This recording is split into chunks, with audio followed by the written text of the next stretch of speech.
All right, let's dive right in. Today we're talking about financial reporting. And look, I know that might sound a little dry, but stick with me here. Because it's not just for accountants. It's the fundamental language that every single business has to speak. It's how they tell their story to the world. So, how do they do it? Let's find out. Just think about that for a second.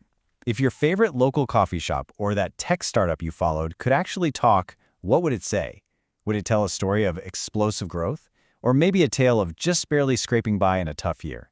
Well, that's exactly what financial reporting does. It takes all the action, all the chaos, and all the decisions, and it translates them into a story told with numbers. So every story has a beginning, a first chapter. And for a business, that journey starts right here. Before you even think about selling a product or hiring an employee, you, the founder, have to make this one massive decision.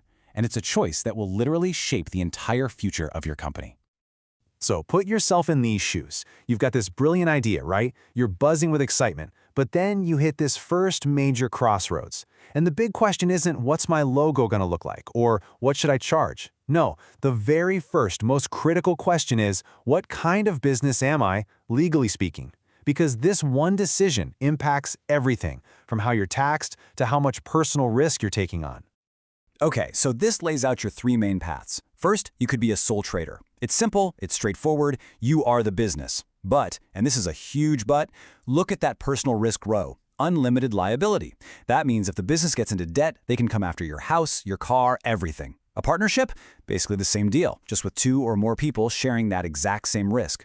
But then you have the limited company. And this, my friends, is a total game changer. And this is why it's such a big deal. A limited company is its own legal person. Seriously, it's like creating a whole new entity, separate from you. It can own things, it can borrow money, all on its own. And what that does is create this amazing protective wall between your business life and your personal life. They call it limited liability, and it means the only thing you can personally lose is the money you put into the business. For anyone who wants to grow, that separation is absolutely crucial. All right, so you've picked your structure. Now, you can't just start throwing numbers around and call it a story. For anyone to actually believe you, to trust you, your story has to follow a set of rules. Think of it as the grammar of business language, ensuring everyone is speaking truthfully and clearly. You've got to think of it like this. These rules are the very foundation of trust. Without them, an investor, a bank, even a customer has no reason to believe that what you're saying is real. These aren't just, helpful suggestions. They are the core characteristics that give financial information any value at all. Let's look at the two most important ones.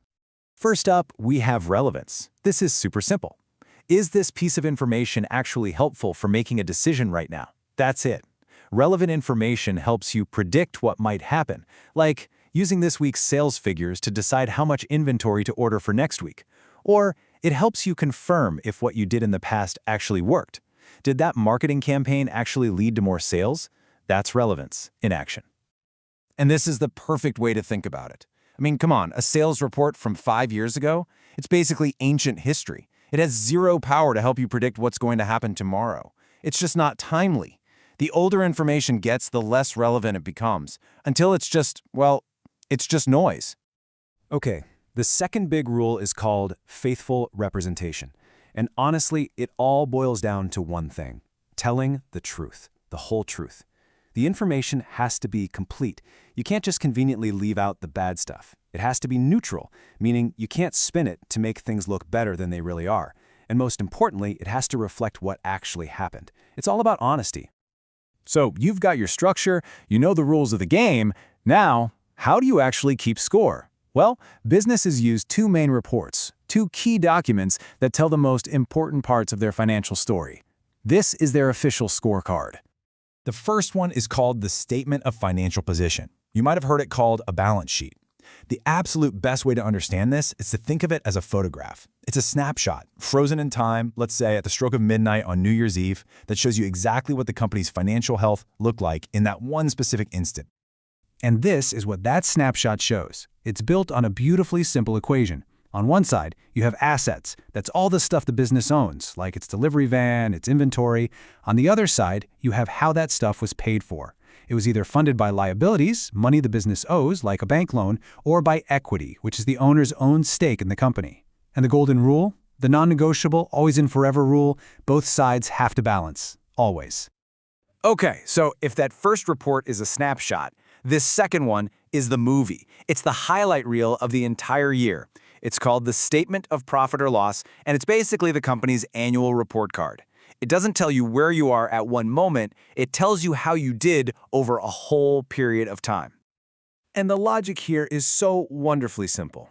You start at the top with revenue. That's all the money you earned from sales, $100,000. Then you subtract all your expenses, the cost of everything it took to make those sales, like rent and salaries, $70,000. And what's left at the bottom? That's your profit, $30,000. That's the ultimate measure of how well you performed for the year. So, you've done all this work. You set up your company, you're following the rules, you're building these detailed scorecards, but why? Who's actually reading this story? Well, it turns out there's a pretty big audience out there, and they're all hanging on every number to make some really important decisions.